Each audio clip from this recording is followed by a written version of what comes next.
guys, it's Danny. Today we're doing a little bit of an unboxing. Yeah, I have some fish that we're gonna unbox together today.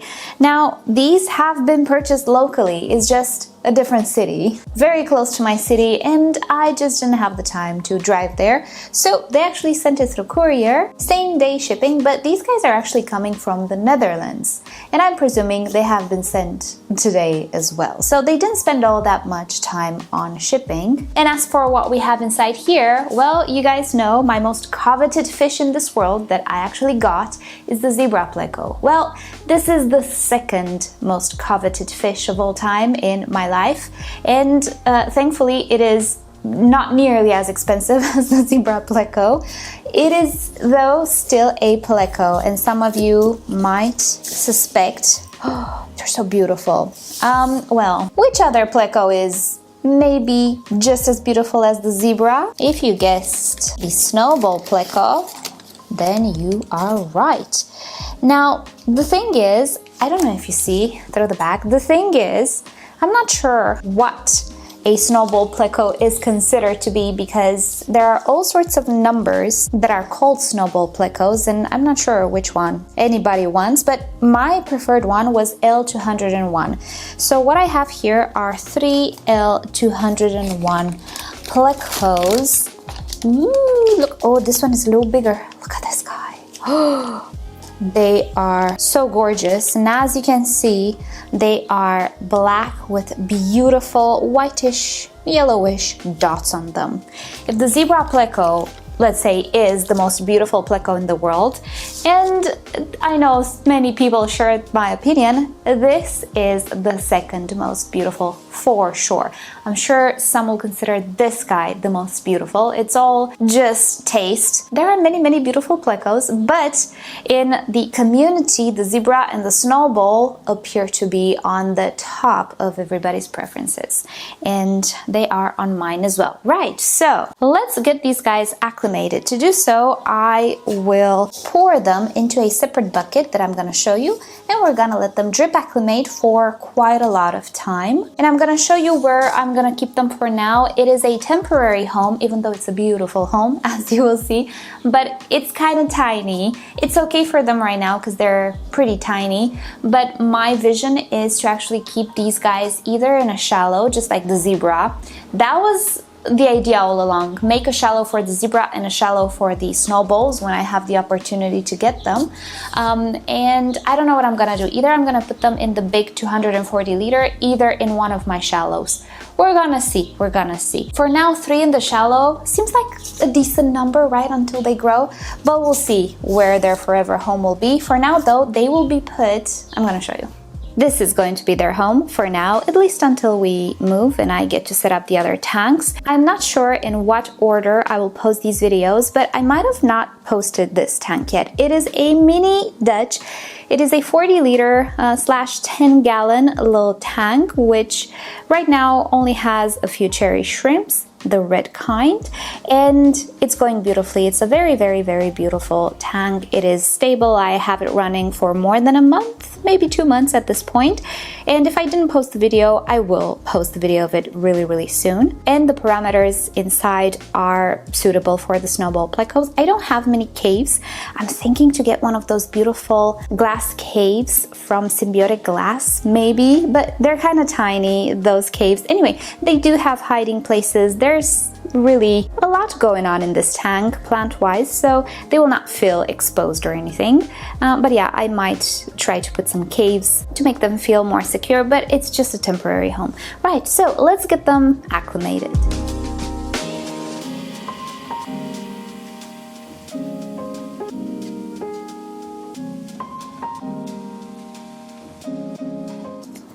Right, so I'm gonna be using air tubing with a little faucet at one end, and I'm gonna do something that I do not recommend anybody to do. I should not be doing this, but I have no choice. I need to leave right now. I need to leave home, and I have to leave this guy's acclimating. Now, I will assure some redundancy. First and foremost, I will make sure that this tube doesn't stick way too low, way too deep into the tank. Maya, do you have something to add? No? Okay. So in case something comes up and I don't come home in time, the water level can only go this low. So I'm not going to drain the entire tank on the floor, right? So this is the first layer of redundancy. Second layer of redundancy, the bucket will be placed inside another bucket. I'm going to change this. I'm going to put a 10-liter bucket. In case, again, something goes wrong, I have a space of 10 liters of water that I can drip. So hopefully it will not spill over on my floor. And third layer of redundancy is I'm gonna be careful. All right. I usually use a turkey baster to activate the flow. My English, I'm sorry, you guys. I do not like to put my mouth on these stuff. It's disgusting. I would not suggest you do it. So even though I know there are so many OG growers that just, put their mouths on these things, it's fine. You do you, don't listen to me. But I would not recommend you using your mouth. Stay sanitary. All right, so I'm gonna let this drip. As you can see, the level of water in the bucket is quite high. So I will remove some of this water. It is unnecessary. There we go. All right, that's more like it. And let's just switch this blue thing to another bucket.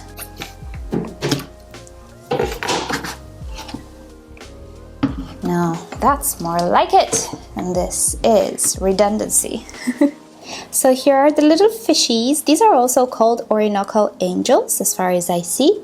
And I'm so delighted to have them finally.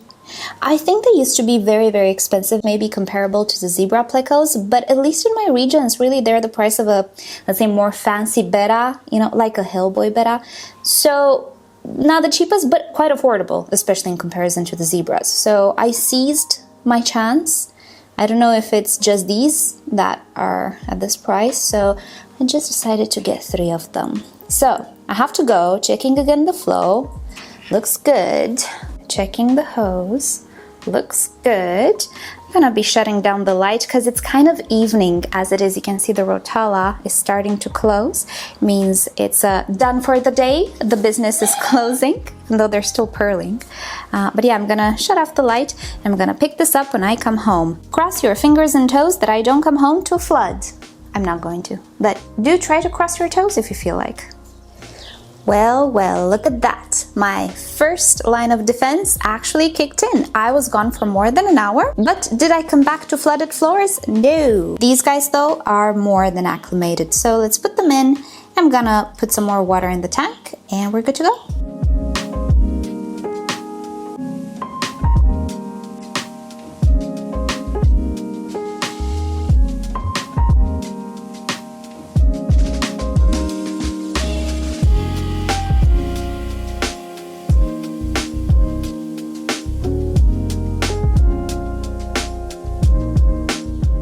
And look just how pretty they are. They're starting to catch more color, especially this one in the back. If I can get my camera to focus, look how pretty they are. I think you can tell now why they're called snowballs. They just look like they have a snowball pattern on them. They are truly fascinating in person. I love plecos, you guys. Anybody else in the comments? Let me know. I do absolutely love plecos. Sadly though, many plecos do grow very large, and I for sure do not have the conditions for them, but these are hypancistrus, so they do stay relatively small. I'll put some measurements on the screen just to make sure I get them right, although different websites will tell you different stuff, so I'm not entirely sure.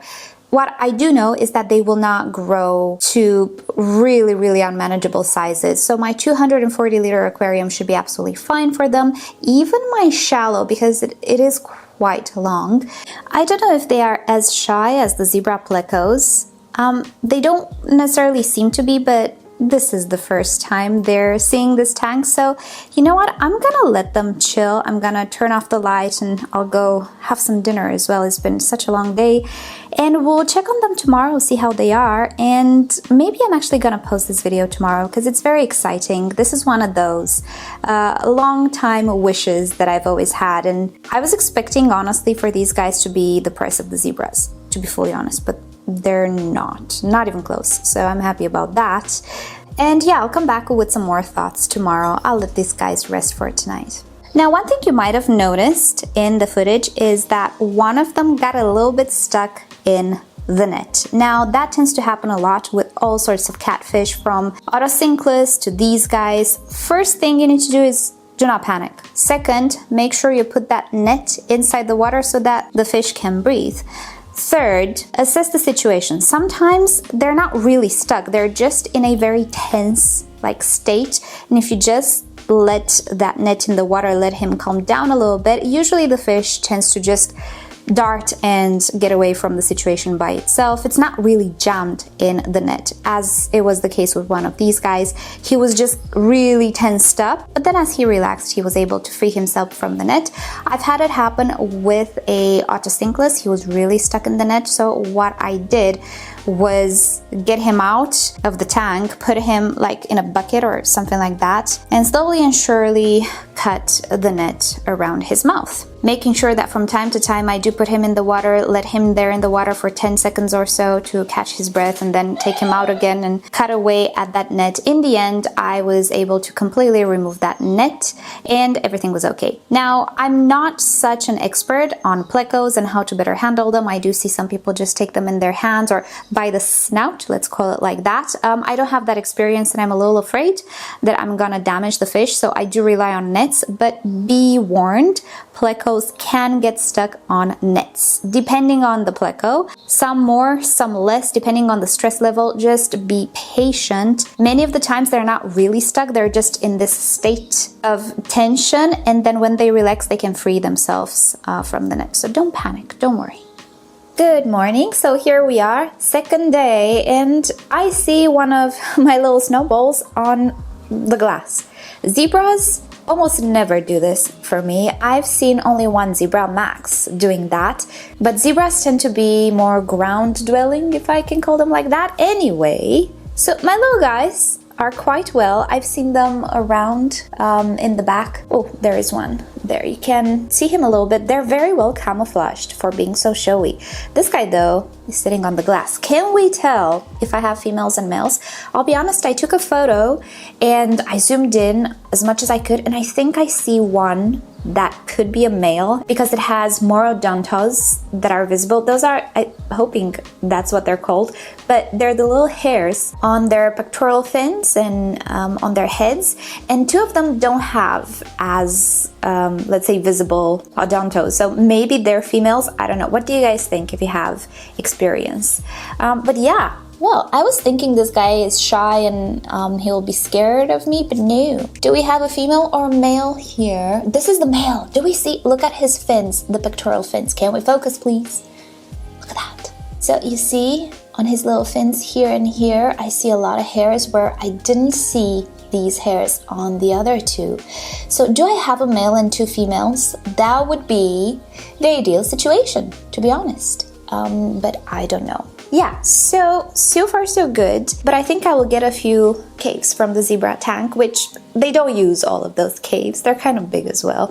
I cannot find small enough caves for the zebras. I will see if I can order from somewhere, although, I don't know, not even Amazon had somebody who ships. Anyway, I'm digressing. Yeah, these guys are just slightly bigger than the zebras, so they will enjoy those caves. I'm gonna get a few caves to put here, but for a temporary home, I think it is okay, and yeah, I think they would do good in my 240. We'll see. We'll see. The idea is maybe to breed them a little.